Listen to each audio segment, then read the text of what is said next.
Hey everybody, my name is Mike, and today I want to talk in this mini episode about feeling numb.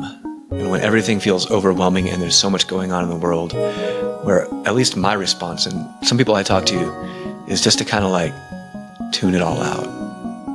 Let's talk about that.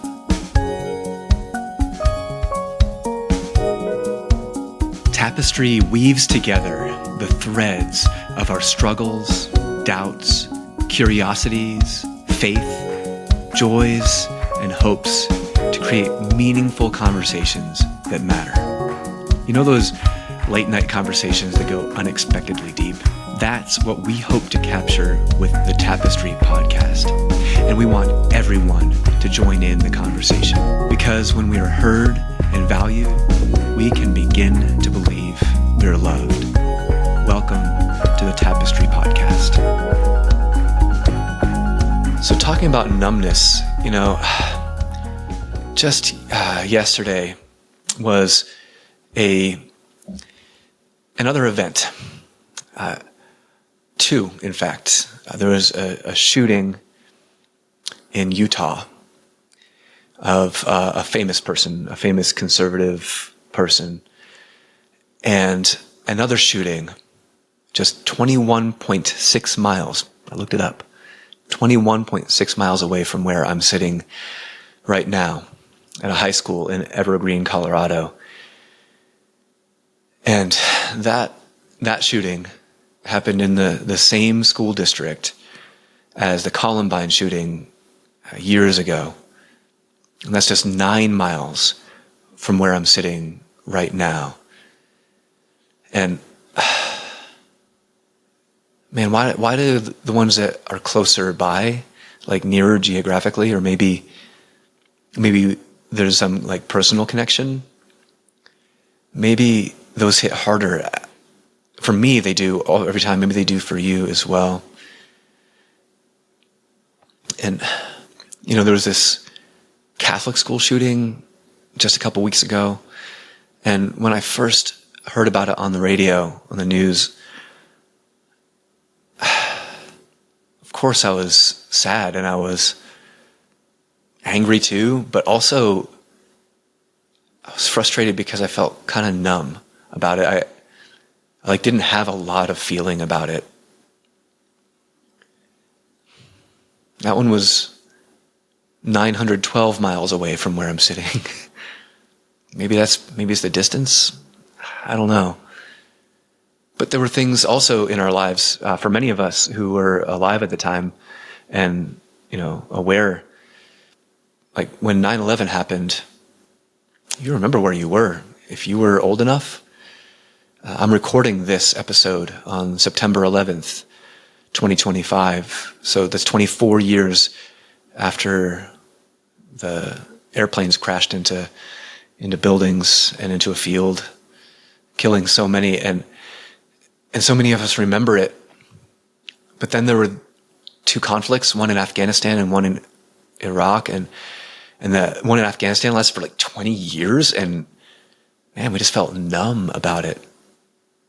And more recently, we've had all sorts of political rhetoric that has gotten insane. I mean, come on, let's be honest. Insane. Like nothing like what it was 15 or 20 years ago. And some of us are growing up in moments where like this is just the normal now, like where the other side is completely demonized and dehumanized, no matter which side you're on. And COVID hit a few years ago, and it was really hard to process all the things. It was very easy to feel overwhelmed kind of all the time. And then even more recently than that, Russia invaded Ukraine, and it feels like the world, or many parts of the world, have been at war and on the brink of something more explosive. Israel and Gaza. And maybe you're thinking right now, Mike, but you're missing this one and this one and this one and this one. And you're right. And exactly. That's exactly my point. I can't keep up. And I don't want to feel numb, but I don't feel like I can hold it all either. It reminded me of newsletter, like a post that Nadia Bolz-Weber, if you don't know Nadia, you should definitely look her up. She's hilarious and insightful, writes beautifully, speaks beautifully. I'm on her like weekly or however often she sends out newsletters. Like she sends out her thoughts, and she was talking about feeling numb, and she compared it to circuit breakers in her house, and how like the circuit breakers weren't meant for modern living. They kept on tripping, right? They kept on being overloaded by all the things that she was asking them to do. And we do that in our homes sometimes, but it happens in ourselves as well, in our lives. She says, sometimes we just kind of get overloaded. Our humanity was built for an older time. And, she talks about how like the 24-hour news cycle, and how we can literally know about like any and every tragedy that happens anywhere on the planet instantly, at every moment, all the time. And we're just not wired for that. We're wired for like maybe knowing 150 people in our village. And this is just not how our bodies and our minds are designed to work. It's crazy. It's crazy. And so we get overwhelmed, right? Nadia talks about how no human heart can hold it all. And maybe that is an encouragement for you. I know it is for me. There's a part of me that thinks that I should like care about and feel strongly about all of the issues, but I can't. And everything I've been talking about so far is kind of depressing. And I know that's not usually our brand, right? Like, and usually we've got more than one of us on the podcast, but today it's just me doing this special episode. And usually we're a bit more lighthearted, so sorry about that. Maybe one of my dogs will do something crazy in a minute, and it'll break things up. And I don't want to be depressed about it, and I don't want to just feel numb about it. I really am an optimist. And I want to encourage you that if you've been feeling like me, where it's like, oh man, another school shooting, I don't even have like the space to care about this, that you are not a monster. You're not. You aren't a monster if you don't care about every single tragedy. It's too much. It's too much. But that doesn't mean that you can't feel something about something. Does that make sense? Like, you can't care about it all. So maybe you get to choose, or maybe your heart or something in you chooses for you. And maybe you should pay attention to that. Maybe you should ask, as Nadia does in her newsletter, what's mine to care about? What's mine to care about?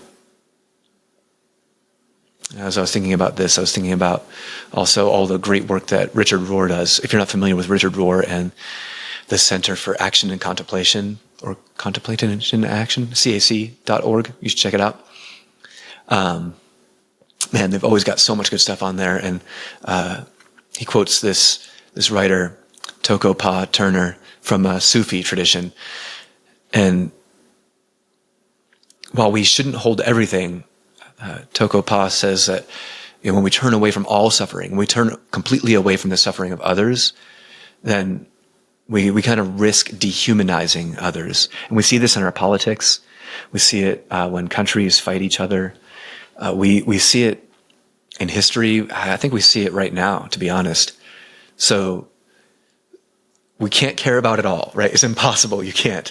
So just let go of that. Let go of that. If you've been holding onto this idea that like you're a monster, or not caring enough, or you're just kind of numb to it all because there's too much, and there's too much. You don't have to care about it all, but we do have to care about some of it. And I think we also have to be careful about making sure that the things that we care about aren't only the things that are just like us, that we get kind of tribal about it, that we perfect example, I'm already seeing on social media, which I try to avoid, seeing on social media different camps about these 2 shootings yesterday.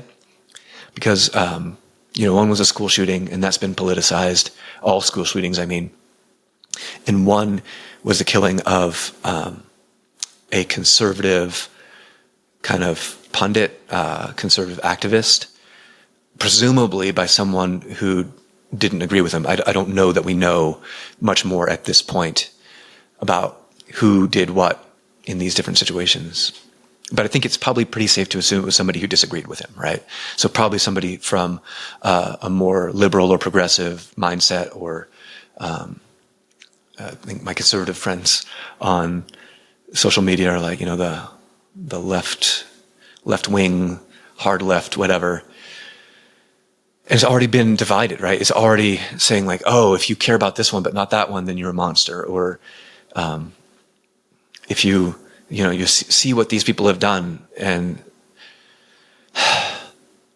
we have to be so careful, friends. If you're a person of faith or a person who values spirituality, I believe that both of those things connect us on a deeper level. Like there's something that acknowledges that we are all in this together. There's something in us that should keep us connected, even in the midst of events and the spinning of those events that can divide us. So what are some antidotes? I just kind of want to wrap up with this idea. Like, what are some ways that we can keep from allowing the numbness to consume us, or the numbness to, be too heavy to carry, if that makes sense?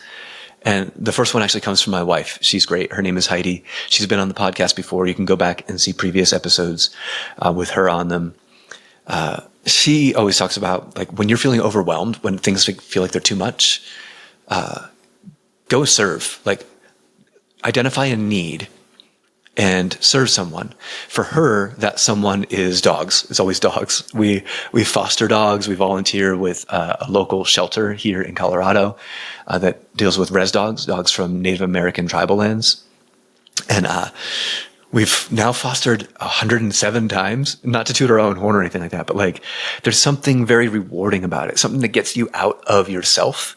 And dogs, it's hard to be numb around a dog, to be honest. And that isn't to say that like any of these things are going to snap you out of something that you need bigger help for. We'll talk about that in a minute. But I talked about Richard Rohr a minute ago. Dr. Rohr talks, Richard Rohr, he's not doctor, Father Rohr, talks about how love and grief go hand in hand. I think that's a beautiful concept because it reminds us that grief, even if it feels heavy or if it makes us kind of move toward numbness, is actually a product of love. And that's a good reminder that you're capable of love. And that there are, consequences that aren't as fuzzy to love. Grief is just the weight of something that we love being missing now. And as he was talking about this, in one thing that I read, he quotes or talks about the Reverend Dr. Margaret Bullitt Jonas. So that's a big mouthful. He talks about how when she's feeling grief or numbness, that she goes out and she prays, and she prays among the trees. She even talks about like singing to the trees and feeling the earth beneath her. And that resonates with me because I'm a person who loves the outdoors. I'm not naturally kind of inside doing things with lights and microphones. I'd much rather be outside and feeling the earth. This might be weird, but I walk barefoot a lot, like every day, actually, outside, outdoors, in the dirt, on the sidewalks and whatever. And there's something to me about connecting. And so another antidote might be connecting with the outdoors, or praying to whatever it is that you pray to. Some of my friends call that the higher power. Some talk about the universe. I just talk about God. Another way is to allow yourself to feel. It's easy to be numb. And like I said, I hear about one thing on the news that's far away and I'm just numb to it. Maybe that's okay too. Just feel whatever you're feeling. Allow yourself to feel whatever you're feeling. And when we don't do that, we end up stuffing it. We end up kind of like smushing it down into something. And it reminds me of like a duffel bag or a backpack or a suitcase or something that you just try to put too much into. And when you do that, stuff doesn't usually go well, right? Zippers break or seams burst, or when you open it up, everything goes everywhere. And maybe you've experienced that in your own life. So when you realize you're feeling numb about something, maybe try to feel it a little bit, but also give yourself permission to feel whatever you're feeling. Another thing I think that can really help is putting down your screens, whatever it is that is maybe getting you amped, maybe just put it away for a minute. And maybe that's this right now. Maybe you're watching this or listening to this. Maybe you just need to press pause and come back later. That's great. I have set limits. Most phones and everything now will allow you to set time limits on how often you use an app or how much you use an app. That's been great for me. My wife Heidi recently just kind of did a 2-day fast from social media, just 2 days. And she's I feel better about life right now. So that social media or the news, the algorithms that show you news or posts on your social media, or if you're watching news on traditional television or some channel like that, none of that is designed with your well-being in mind. They are not designed for your thriving or your flourishing. They are designed for their maker's profit. Remember that. And even the algorithm that maybe helped you find this podcast, maybe even that, right, is designed for their maker's profit, not for your well-being, not for your profit, not for your thriving and flourishing. So put it away for a little while, because our nervous systems kind of get overloaded with this stuff. As I was thinking about this and I was preparing for this moment, it was Harvard Medical School had a little helpful, here's some ways to wind down. And one of them was this, your nervous system needs a break. So put it away, give it some time. Doesn't mean you never use it, but give yourself a break, let yourself come down, because we can just get numb. And the last thing I'll talk about is just self-care, which I think has been a really big buzzword in our culture lately. In the last few years, I know that my wife Heidi is kind of skeptical about it. She would admit, because for a lot of people, I think self-care means shopping or a spa day or something like that. And certainly it can. But I'm thinking about something deeper than treating yourself. This is about finding kind of what keeps you healthy, what rhythms in your life keep you thriving and flourishing, whether that's a rhythm of prayer or whatever it is for you. For me, it's riding bicycles and walking dogs. And in the cold season, it's skiing and just generally being outdoors, mostly being outdoors for me. It's eating well and taking care of my sleep. I have shared recently on this idea of sleep hygiene, which was kind of a new idea to me, but taking care of that, taking care of your sleep, staying connected to loved ones, spending time with my wife. And I mentioned putting away the screens, but a lot of times my wife and I will watch something at night. We'll just kind of sit and watch something together. And that's a meaningful, important time for us too. But what is it for you? What helps you keep from being numb? We'd love to hear about it. You can put comments if you're watching on YouTube, you can put comments down there. You can go to tapestrytalk.org and get on the Discord channel and talk there. Or if you kind of know me or any of the others of us who are involved in Tapestry personally, you know how to probably reach out to us. Love to talk about how we keep from being numb when everything just feels so overwhelming in the world. And that's all I've got for today in this little mini episode. Take care of yourselves. and we'll see you next time. Bye. The Tapestry Podcast is produced by Stephen Bailey. Original music was scored by Taylor Martin. Various friends host this podcast along with me, Mike Orr. Special thanks to Lauren Richmond Jr. and Resonate Media. You can learn more about Tapestry and join the conversation on our Discord channel at tapestrytalk.org. Thanks for joining us.